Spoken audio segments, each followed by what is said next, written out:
मौरखा 21 जून 2022 मुताबिक 20 ज़ीक़ादा 1443 हिजरी के Avadhnama vice addition में आपका खैर मकदम है। पेश खिदमत है अवधनामा में शाये खास खबरों की तलखीस। वज़ीर आज़म नरेंद्र मोदी पीर को आज कर्नाटक के बंगलुरु पहुंचे। यहाँ अपनी तकरीर के दौरान उन्होंने मुल्क के रेलवे निज़ाम की तारीफ भी की। इस दौरान उन्होंने अपनी तकरीर में अग्निपथ स्कीम का बराह रास्त हवाला दिए बगैर कहा कि कुछ स्कीमें शुरू में गैर मुनसिफाना लगती हैं, लेकिन वो बाद में कौम की तामीर में अहम किरदार अदा करती हैं। वज़ीर आज़म ने कहा कि सिर्फ इस्लाह का रास्ता ही हमें नए अहदाफ और नए अहद की तरफ ले जा सकता है। वज़ीर आज़म नरेंद्र मोदी ने साल 2023 में होने वाले कर्नाटक असेंबली इंतखाबात के पेश नज़र कांग्रेस की साबिका हुकूमतों पर यह कहते हुए तंज किया कि उन्होंने 40 साल से बंगलोर मैसूर खित्ते में रेलवे कनेक्टिविटी प्रोजेक्टों को रोक रखा था। मिस्टर मोदी ने कहा कि मुझे खुशी है कि डबल इंजन वाली हुकूमत कर्नाटक और बंगलुरु के लोगों के हर ख्वाब को पूरा करने के लिए सख्त मेहनत कर रही है।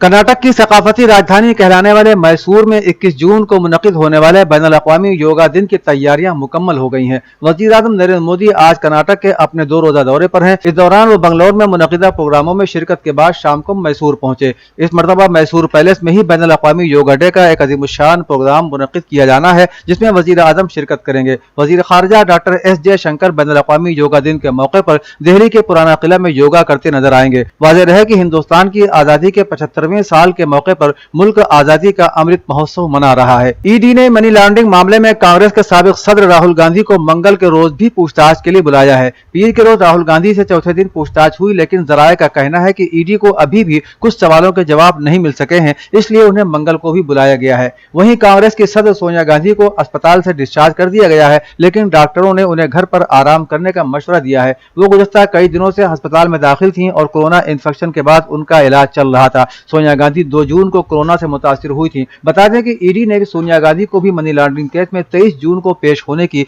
हिदायत जारी कर रखी है।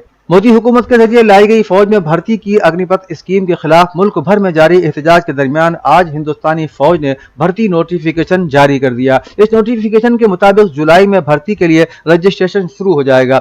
नोटिफिकेशन के मुताबिक 8वीं और 10वीं पास नौजवान भी इस मंसूबे के तहत अप्लाई कर सकते हैं। वाज़ेह रहे कि इस मंसूबे के तहत भर्ती होने वाले उम्मीदवारों को किसी तरह की पेंशन या ग्रेजुएटी नहीं मिलेगी। इस मंसूबे के खिलाफ मुल्क भर में फौज में भर्ती होने के ख्वाहिशमंद नौजवानों में गुस्सा देखा जा रहा है। जमीयत उलमा हिंद की मजलिस आमिला ने मुल्क की मौजूदा सूरत हाल पर संजीदगी से गौर व खौज करते हुए मुल्क में बढ़ती हुई फिरकावारियत, शिद्दत पसंदी, अमन व कानून की अबतरी और मुस्लिम अक़लियत के खिलाफ बदतरीन इम्तियाजी रवैये पर सख्त तशवीश का इजहार किया है। यह तशवीश का इजहार सदर जमीयत उलमा हिंद मौलाना अरशद मदनी की सदारत में मुनक़िदा इजलास में किया गया। दूसरी तरफ मौलाना मदनी ने कहा कि पूरे मुल्क में बदअमनी, अफरा तफरी, फिरकावारियत और लाकानूनियत अपनी इंतहा पर है। मुल्क की अक़लियतों बिलखुसूस मुसलमानों से उनके आईनी व जमहूरी इख्तियारात छीने जा रहे हैं। मुल्क के अमन इत्तेहाद और यकजहती के लिए यह कोई अच्छी अलामत नहीं है। दावा किया गया कि हुक्मरानों के जरिए आईन और कानून की पामाली की यह मौजूदा रविश मुल्क के जमहूरी ढांचे को तार तार कर सकती है।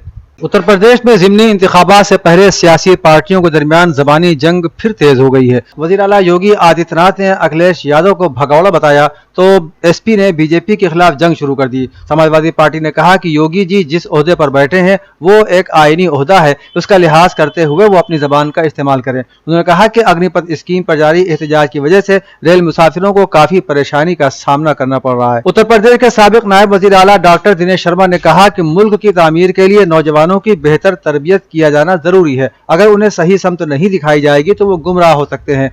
डॉक्टर शर्मा ने पीर को आज वीर दल के तरबियती इजलास का इफ्तिताह करते हुए कहा कि आज कश्मीर में जो नौजवान दहशतगर्दाना सरगर्मियों में मुलव्विस हैं, उन्हें असल में गोली चलाने की तरबियत मिली है, लेकिन वो उसका मनफी इस्तेमाल कर रहे हैं। उन्होंने कहा कि इदारे आर्य समाज सही मानों में मुल्क की तामीर के लिए नौजवानों को तैयार कर रहा है। आर्य समाज के 300 आर्य वीर 3 लाख नौजवानों की बेहतर तरबियत के अहल हैं। लगातार जद्दोजहद करने की आदत और अपनी मंजिल से न भटकने का जज्बा ही एक शख्स को जिंदगी में आगे लेकर जाता है। Deputy chief minister Keshav Prasad Maurya ने अम्बेडकर नगर में अमृत योजना के प्रोग्राम का इफ्तिताह करते हुए कहा कि योगी हुकूमत में बदउनवानी से पाक तरक्की हो रही है। उन्होंने हांडीपुर में अमृत सरोवर योजना के इजरा के बाद मुनक़िदा जलसे आम में कहा कि डबल इंजन वाली हुकूमत तेजी से तरक्की कर रही है। उन्होंने कहा समाजवादी पार्टी की हुकूमत में कब्रिस्तान बनाए जाते थे, हम हर गाँव में शमशान बनाएंगे, हम बेईमानी की इजाजत नहीं देंगे। उन्होंने खवातीन को बाअख्तियार बनाने के लिए किए जाने वाले कामों पर तफसील से रोशनी डाली। उसके बाद उन्होंने वज़ीर आला की रिहाइश, बैतुल खला और शादी ग्रांट के मुस्तहिकीन को सर्टिफिकेट तकसीम किए। आर्मी तकर्रुरी के लिए मरकजी हुकूमत की जानिब से اعلان شدہ نئی اسکیم اگنی پتھ کو جلد بازی میں تھوپنے کا الزام مرکزی حکومت پر لگاتے ہوئے